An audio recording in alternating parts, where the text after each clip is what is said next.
Hello and welcome back to Probability Theory, the video series where we talk a lot about the mathematical description of randomness. And indeed, in today's part 37, we continue our discussion about inferential statistics, namely we will talk about point estimators. And as you might remember, point estimators are one way to do statistics, and we have defined the term bias for them. And today we will go into more details for these notions and we look at examples for the mean and the variance. However, as always, before we do that, I first want to thank all the nice people who support this channel on Steady, here on YouTube or via other means. And please don't forget, with the link in the description, you can download the additional material for all the videos. For example, it could be quite helpful to have the whole PDF version of the course about probability theory. And now without further ado, let's immediately go into the topic of statistics again. And there we know we have a statistical model, which is just a collection of probability spaces.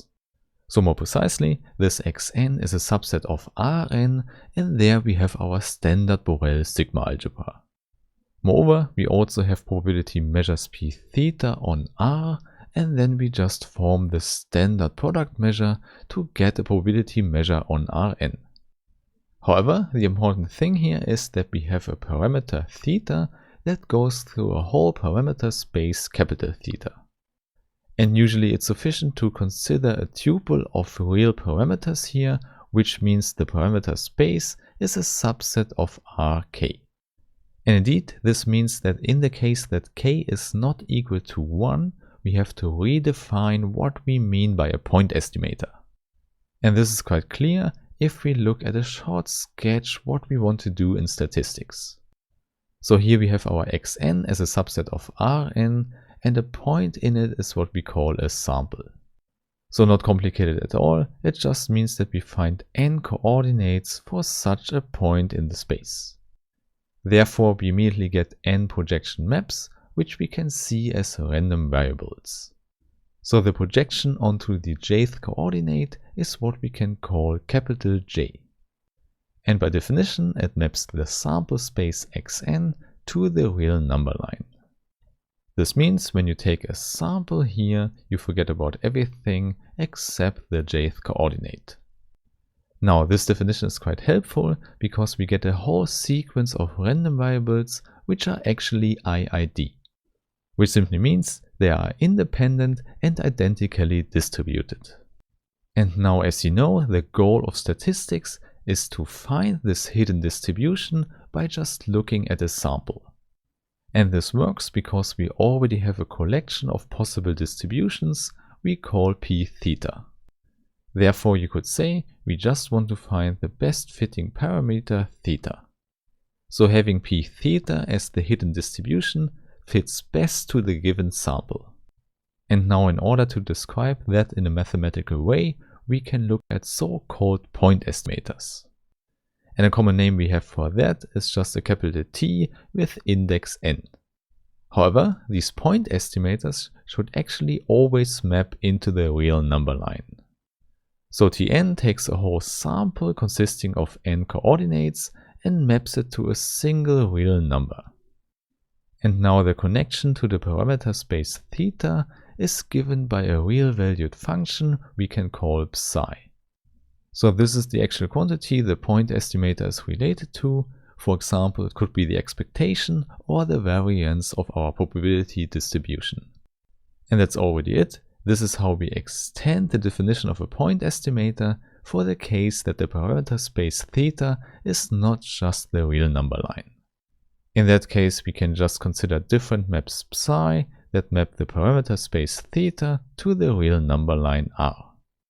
Indeed, this part here is the only difference to the picture of the last videos, but it means that we also have to redefine the meaning of an unbiased point estimator. This is not complicated at all, because we just have to bring the function psi in. So we always have a statistical model as before, but now we also consider a point estimator Tn. And in the simplest way, you would just say it's a random variable from the sample space Xn to the real number line R. but now we would add that it is a point estimator with respect to a given map psi. And here I write quantity to make clear that usually we have something like the mean or the variance of the distribution. And now we can define the term unbiased for the point estimator Tn with respect to our quantity psi. Namely, what we want is that the expectation of Tn calculated with our product measure is always the same as the value under psi. So it's psi of theta no matter which theta from the parameter space we choose. So you see, if we want to estimate the value of psi with our point estimator, in average we don't have any error. Therefore, being unbiased is a nice property of a point estimator, but of course it does not tell us the whole story for the quality of our estimate. Indeed, I can already tell you that sometimes other criteria are much more important.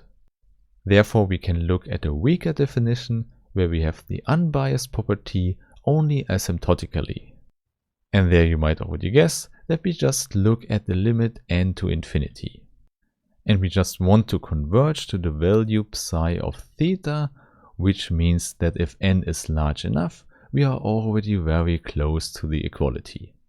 So there we have it. With this new definition, we now know what unbiased means for point estimators for a quantity psi.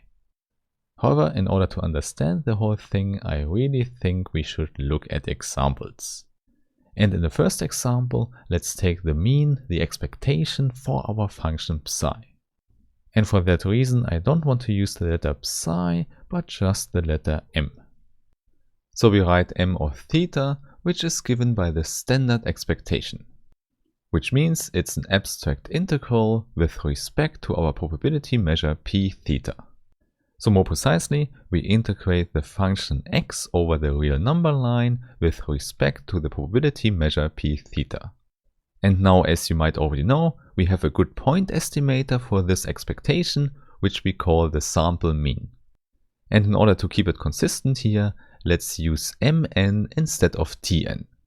Hence, mn of such a sample is just given by the standard average of the numbers. So we have 1 over n times the sum of the lowercase x's. And I don't tell you something new when I say that this is commonly shortened by x bar. However, for us here it's even more helpful to write this point estimator with the projection operators from before. This just means that we can write mn as the sum of the capital Xj's. So you see, there's not much to it, but it definitely helps us in the calculation now. So first I want to show you that this point estimator is unbiased with respect to our mean m of theta. This simply means that we have to calculate the expectation with respect to our product measure. Therefore now we have an n-dimensional integral. And exactly there we can use the linearity of the integral and the description of mn as a sum. Hence we actually just have to integrate the random variable xj. So you could say what we have here is just the expectation of xj. And since all the xj's are identically distributed, we know that the expectation is the same no matter which j we choose. Therefore, by summing them up and dividing by n, only one expectation remains. And now without restriction, we can just say that we take x1. And now, since this is the projection onto the first coordinate, we know that the whole product measure will collapse to a single one-dimensional integral. So maybe here you would call the variable you integrate over x1, but it does not matter obviously, and what we get out is our m of theta. And that's it. This is what we wanted to show. The point estimator is unbiased. So this is very nice, and then I would say in the next step we can go to the variance and the sample variance. So now our quantity function psi should be given by the variance, which we call lowercase v.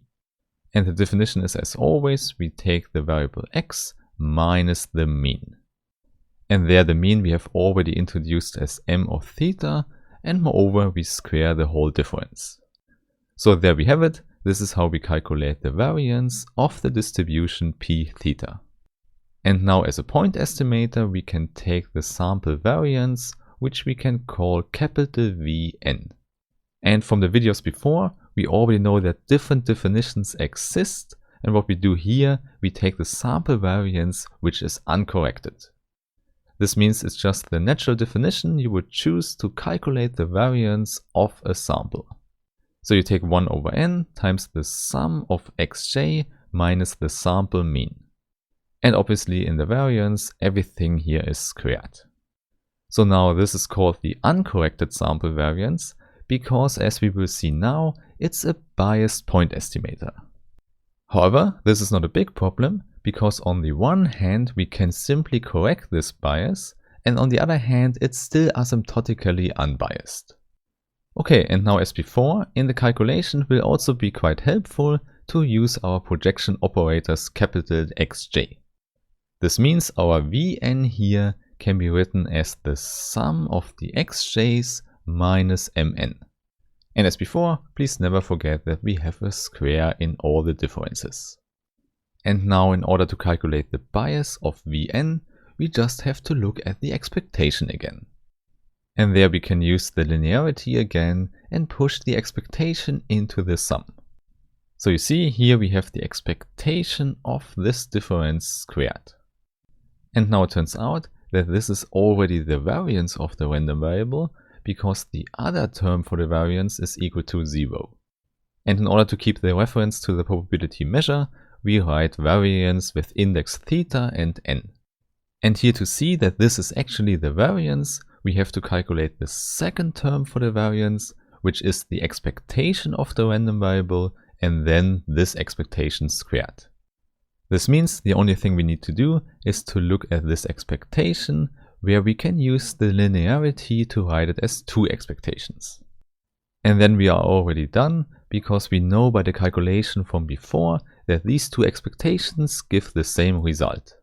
So the second term in the variance just vanishes, and the equality here on the left hand side is correct. And then we can use the same thing as before, namely that the xj's are identically distributed and that the variance of all of them is actually the same. Hence we can just say that we only look at x1. So we don't have the sum anymore, we just have the variance of xn minus mn. However, mn can also be written with the projections xj. So we have minus 1 over n times x1 plus x2 and so on. And now the idea is that we can use the properties of the variance to split this whole sum up. Therefore, in the first step here, let's put the correct coefficients in front of each of the xj's. So x1 has 1 minus 1 over n, and all the other ones just have minus 1 over n.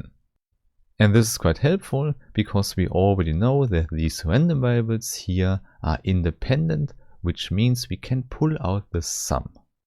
We can even pull out the coefficients, but there you should note that in the variance, these coefficients get squared. This means here for the first variable x1, we have the coefficient 1 minus 1 over n squared. And for the other ones, the minus sign vanishes, so we have 1 over n squared.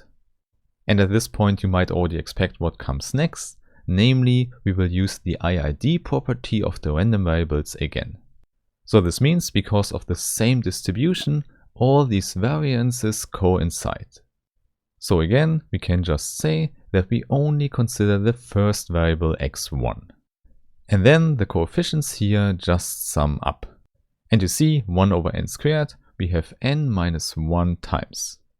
And you see I left a little bit of space here because we can simplify the square as well. It's just minus 2 divided by n plus 1 over n squared. And now you should see that we can put both things together, and then what remains is just 1 minus 1 over n.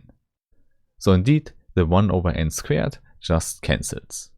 And if we want to simplify it, we can write it as n minus 1 divided by n.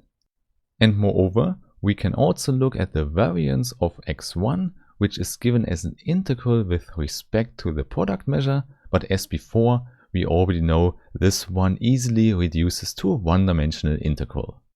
Hence, there we just get our v of theta. And in fact, we have this factor in front, so it's not an unbiased point estimator. However, this factor is close to 1 if n is large, which means it's asymptotically unbiased. And in addition, this also explains why we get an unbiased point estimator for the variance when we correct this factor in front.